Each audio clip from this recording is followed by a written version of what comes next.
an older goblin, probably later in his years, a bit rotund, this kind of puff of gray-white hair that kind of sits at the back of the head and the front of it's just bald entirely, liver spots in the face. This is Matthew Mercer, DM of Critical Role. Long nose that seems to come to a gradual point, kind of towards the ground. And I think about this NPC that he's playing here a lot. A bulbous chin. Looks kind of like Meg Mucklebones from Legend, but like much smaller. He describes the NPC with such vivid imagery, then plays him and voices him in such a committed way. But you see this figure is missing both arms, no shirt. You can see him reaching up with one leg and finishes wrapping a rope around what looks to be some pole leaning on the edge, and then turns to the rest of you and goes, "Hi there.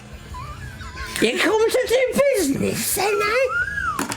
In this video, we're looking at some of the most famous DMs in the world to see how they create and play compelling and memorable NPCs. And if you go back and rewatch the opening portrayal from Matt, you will see what I like to call the VEC method. Visualize, embody, commit. Here's how I imagine Matt approaches this. He visualizes his character, imagines what they look like, smell like, even finds something in real life pop culture to compare it to. Then he feeds this information to his players so they know exactly what they are looking at. He then embodies the character. He puts on the voice, he pulls the face. He imagines what it would be like to be, in this case, an armless ancient goblin. And then he commits. He shows no embarrassment. He doesn't second guess himself. He actually even spits all over his players in this scene.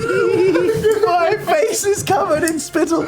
Because he committed so damn hard. Real quick though, this video is sponsored by Describe. Describe is a library of searchable descriptions, sounds, and interactive maps that makes prepping and playing tabletop games super easy. And they just released their web app Opus, where you can prep a description, have music, ambience, and sound effects all playing at the same time, as well as so much more. And like the rest of the platform, it's insanely easy and immersive. And you can simultaneously get a free 30-day trial, improve your D&D game's atmosphere, and support this channel by using the code in the description. Thanks, Describe. This is a video of Matt Mercer from 7 years ago, covering the basics of creating non-player characters. He doesn't really dive into how he performs them, but he does have a couple of big tips for their actual creation. Number 1, when creating an NPC, figure out if they are a major or minor NPC. If they are a minor NPC, aka they're really not important at all to the overall story or world, then keep things as simple as possible. If they're a major NPC, like when they're more important, then you can dig a little deeper. Start thinking about their ideals, their desires, their fears, since these will all drive where and how the NPC exists within your world, as well as how they react with your player characters.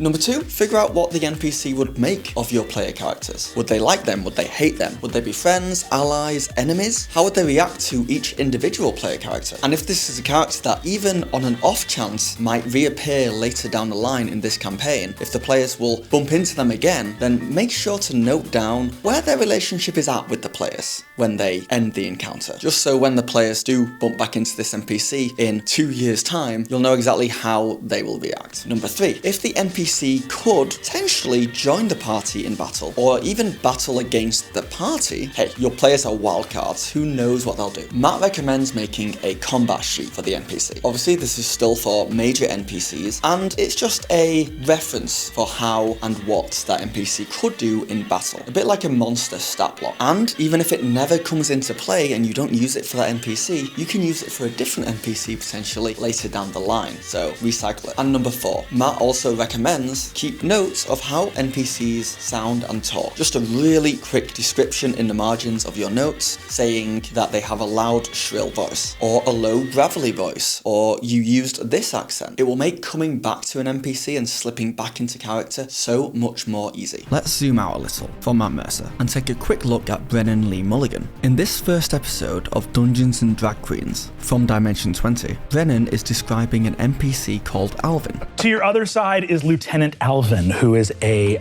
chipmunk. A chipmunk. He's a little chipmunk. We're gonna fuck him up! And maybe this was Brennan's intention all along, but it seemed like Brennan just threw his whole character out and then made Alvin a chipmunk on a whim. Anything you say becomes canon. So he's now a chipmunk. Now Alvin's a chipmunk. And this is actually an amazing move because it did two things. The first is it made Alvin way more memorable to the players. And the second thing is that it reminds the players just how collaborative D&D is. You would presume that once Brennan had the idea of Alvin in his head as a chipmunk, that he just couldn't move forwards with whatever he had written down in his notes for Alvin anymore. You or a player may have a much better idea in the moment, and it will heighten the whole game. Also, for that reason, don't get too attached to your NPCs, certainly the ones that haven't seen the light of day yet. And in fact, that takes us to my next Brennan Lee Mulligan point. Don't get too attached to your NPCs, because you should be okay killing them off at a drop of a hat. And they were having a ball and joking around,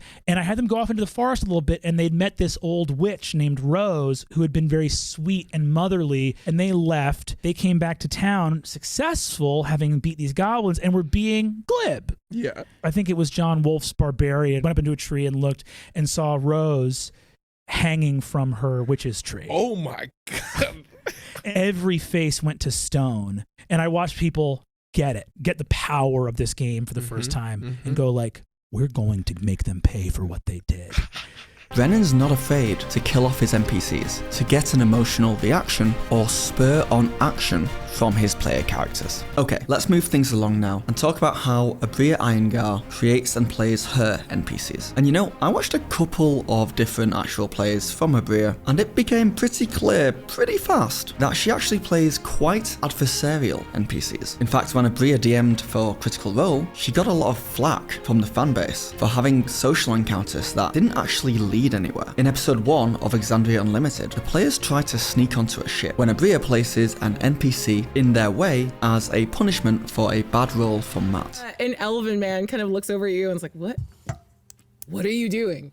The whole interaction lasts about 3 minutes, and at the end of it, Abria just says that the NPC just walks away, having nothing to do with the ship that the characters are trying to get on. Okay.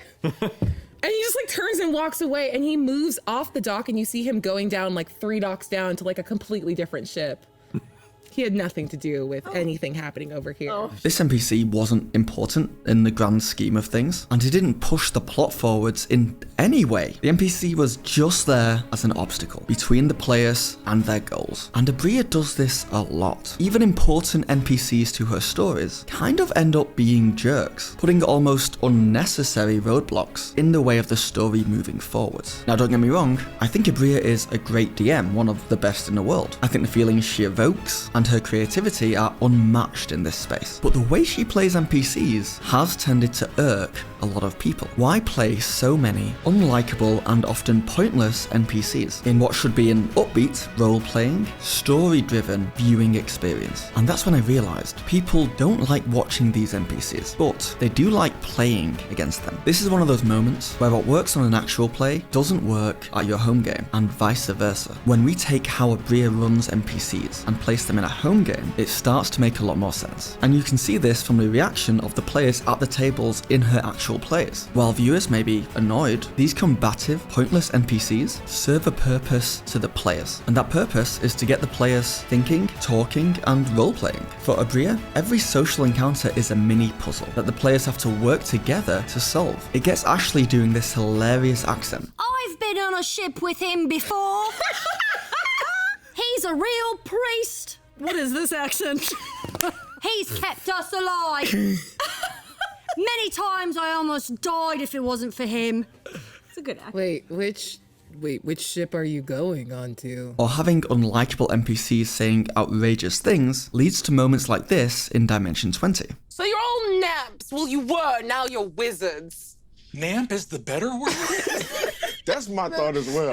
Abria's NPCs may often not be likable, agreeable, or important, and it may seem like they serve no real purpose, but actually, they live up to what social encounters should be in a home game, or can be in a home game. I shouldn't use the word should in such a subjective medium, but social encounters can be what puzzles are in exploration. or what monsters are in combat. Social encounters can be there just to give players something to figure out and overcome, and playing them the way Abria does seem to bring out roleplay moments and memorable conversations between the players because they're almost taunted to respond. And my point is here not to just play unlikable NPCs, it's to think about why you want to place an NPC in your game. I believe Matt places his NPCs in his world with the intention to make them Marcus in his campaign and build out his world. This town has this NPC. This city has these NPCs. They are part of his world and are available to be explored just like his locations, if the party want to. Matt's NPCs do seem to be incredibly helpful to his players, and for that reason are often adored by them.